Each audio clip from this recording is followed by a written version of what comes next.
The NFC South division title comes down to Week 18, something that I feared would happen because the Falcons should have won this division a long time ago, but now they need to win and get some help. They fly over to New Orleans to play the Saints, who stopped the Bucs from winning the division last week in Week 17 with a great victory on the road. Honestly, I thought that they played really well, one of the best games that they played all season. So Ryan and I, we're going to break down the Falcons-Saints Week 18 matchup and provide our predictions at the end of the video. But before we do that, be sure to like, subscribe, and ring the bell to get notified whenever we create new content. We have a lot of off-season content coming out here, especially leading up to the draft. So if you like Falcons and Saints football or just NFL football in general, like, subscribe.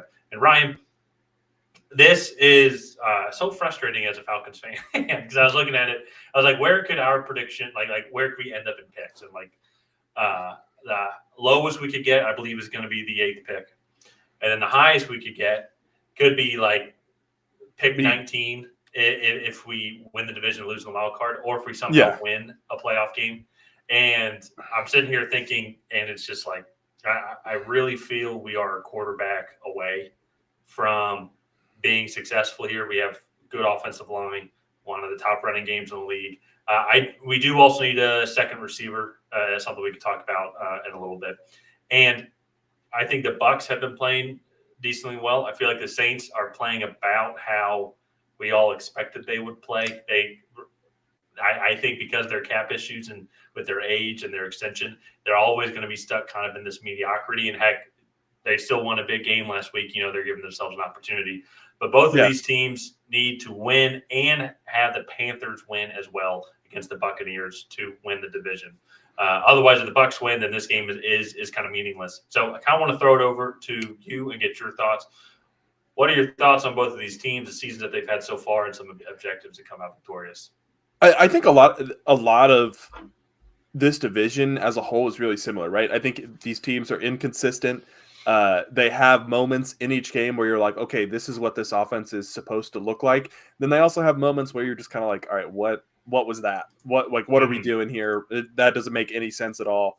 And to me, I think these two teams are no different from that conversation, just because you look at the Falcons. I think talent-wise, they're probably at the top of the division, especially defensively. I know the loss of Grady Jarrett hurts, but Jesse Bates, Clark Phillips has come on really strong. AJ Terrell is one of the top corners in the league.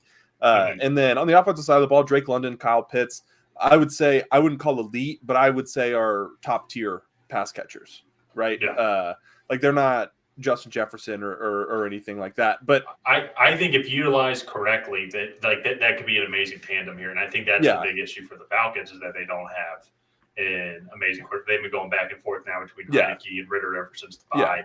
And so London's going to break 900 yards with two backup quarterbacks rotating and throwing him the football.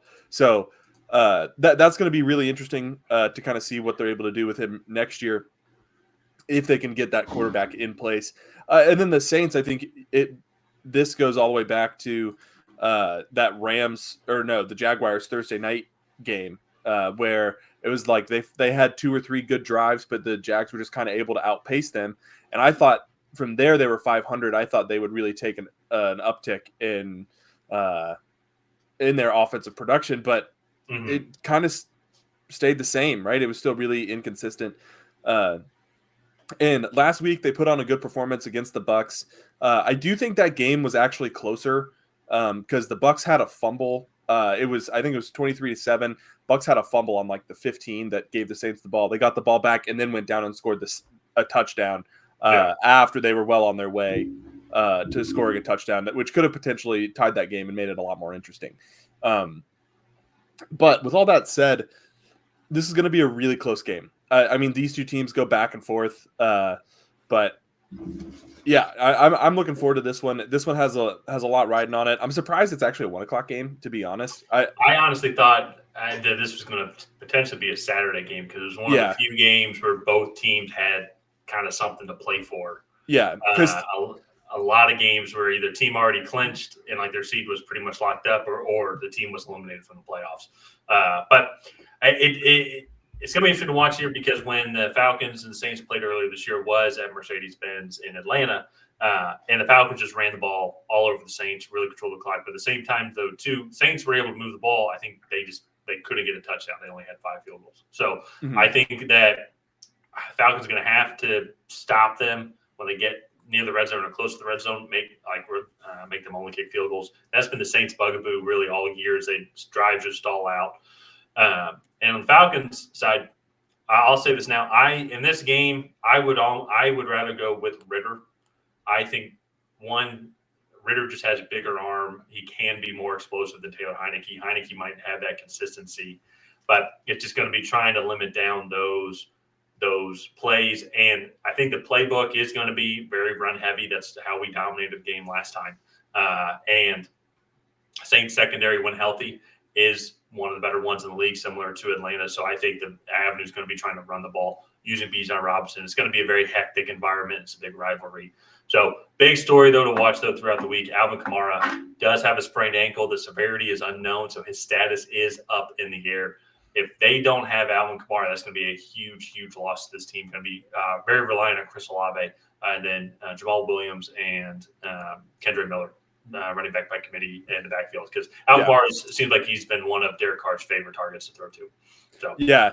Also, on the Falcons side, Drew Dahlman went down with ankle injury against the Bears, so that'll be just kind of something to keep an eye on. But other than that, nothing really new. The Falcons' defense is actually very injured from just looking at the injury report. They're decimated. It's like the Bears put up a bunch of yards on us, and the Bears have really good offense too. And one saving grace to me, like for this season going into next season, is a lot of these defensive guys are coming back. And then I think Calais Campbell was on a 1-year deal. So if he wants to play another year, please come back because you're just a monster. Yeah. I mean, he should. He still got it. Oh, yeah. I mean, he's the best, one of the best defensive players on the team for sure. So, but a lot of these guys are going to be coming back here. And that's where we've just been decimated with the injury bug. And everybody goes through injuries. So you can't, it's a next man up mentality. But it just seems like even during the Bears game, a lot of defensive linemen kept getting hurt. Yeah. On the offensive side of the ball, you guys are actually pretty healthy. I don't really see anything. Which that's why our offensive struggles are more frustrating. Yeah, I know, because it's and so I don't know. It's an interesting matchup here. I'm looking forward to this one. So let's go ahead. If you can't tell already, Tyler is a Falcons fan. He has picked the Falcons all 17 weeks so far. So I'm going to go ahead. We're going to get into predictions here. But before we do that, we have a goal of getting to 3,000 subscribers by the end of the playoffs. So if you could help us reach that goal, that would be very much appreciated. Tyler, go ahead and tell everybody why you're picking the Falcons. Yeah, so I pick the Falcons every single week. It's kind of then turned into like a running theme here. And I'm like, well, it's going to ride or die with the boys. And I think that's why you're beating me by 8 games in our overall season-long competition. I probably made some poor picks. But I am also going to go with the Falcons here in this one. One, I'm going to be rooting for them anyways. But 2, also, if Alvin Kamara is hurt, that's going to be that might be the biggest of all the injuries. That might be the biggest loss when it comes to this game in particular. And I also just think as well, I think the Falcons match up decently well against New Orleans Saints. The Saints struggle to run the ball. Let me double check just on that stat overall. Yeah, they're not the best running team. They're ranked 21st overall in team rushing offense, just shy of 1,600 yards. And at the same time, then too, their rushing defense, both teams are slightly below average when it comes to overall rushing yards allowed. And so I just think that leads a little bit more towards the game plan that Arthur Smith wants to run. A lot of Bijan Robinson, going to be a lot of Tyler Algier. It's going to open things up a little bit to Drake London and Kyle Pitts. I think that they're going to roll with Desmond Ridder in this game. Taylor Heineke, of course, it was a crazy weather game. It was snowing and cold, but he threw 3 picks. So I would almost, if Heineke's going to turn the ball over, I might as well go with Ridder, who I think has the bigger arm, is more explosive. I think is more explosive with his legs as well, has a little bit more dynamicness. Yeah. So I'm going to go with Ridder here. I think that they're going to win, and I think Bryce Young is going to have a career day, Week 18, and the Falcons are going to go to the playoff and then beat the Philadelphia Eagles in the first round. You heard it here first. Well, that was a bold take there. So I'm going to disagree with you on a stipulation. I think if Alvin Kamara plays, this offense is really pretty much run through him. So if Alvin Kamara plays, I think the Saints pull out ahead. The Falcons and the Saints, I think, have split like the last 3 years. No, like last year, I think the Saints beat the Falcons. Both times, and then okay. and then Matt Ryan had a couple of like the final couple years coming up, like the Saints just. Oh, I always remember them splitting, but yeah, it's a close rivalry. And I just think they're going to split this year. Sorry, your Falcons will probably be eliminated here. That's fine. In the nicest way possible. I don't think they deserve to really make the playoffs with how they've played this season. They have the talent to do it, which is why it's frustrating to Falcons fans. So fun fact, actually, the series, if Falcons lead the series 55-54. So they're one game up on the overall total series here. But 2020 Saints won every game that they played in 2022, going even back to 2021-2022 season. And then they lost to the Falcons in 2021, and then the Saints have won a lot more over the past 5 years than the Falcons have. So, but like they did have that time, like when Brees was there, then Matt Ryan was there. Going back, they would split. It's one of the, but it is a big rivalry between these two teams because the way both these two organizations have come up, like they both started in the South. In the South, obviously, college football. Actually, I have college football on right now, so there's not as big of a following as it would be for a Midwest or like Northern pro team. So they always would go up against one another. And also, then too, when both organizations started, neither one of them were really that good. Like you go look back at their first quarterback, Archie Manning, for New Orleans Saints. Yeah, and it's sad too because he could have had a Hall of Fame career, but he was just on horrible Saints teams. And the Falcons organization didn't really start off that much better. So I think that's kind of where the rivalry started because they were battling for number 1 overall pick.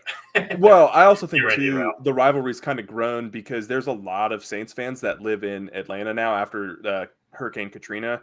I remember going to Falcons Saints games as a kid, and man, it was 50-50. You had no idea like how and the fans would sway.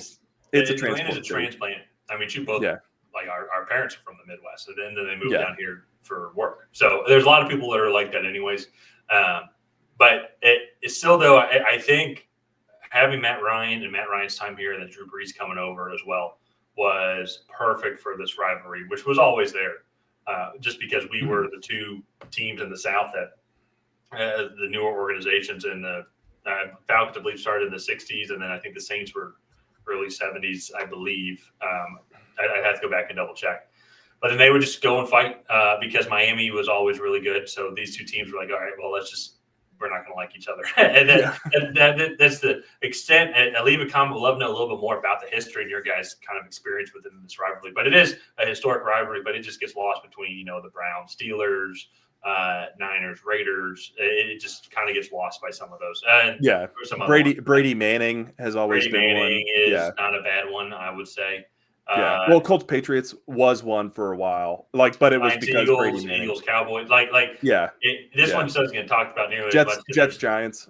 Jets, Giants. There's not as big of a historic success between these two franchises, overall for these two franchises compared to some of the others. So, you're taking the Falcons. I'm taking the Saints if Alvin Kamara plays. So let's go ahead and wrap this one up here. Go ahead and leave a comment down below on who you think is going to come out ahead in this matchup. Will it be the Atlanta Falcons? Will it be the New Orleans Saints? And let us know what you think of the history of this rivalry. Also, while you're down there, go ahead and subscribe. We do have the goal of getting to 3,000 subscribers by the end of the playoffs. So if you could help us reach that goal, that would be very much appreciated. Other than that, we will see you guys next time.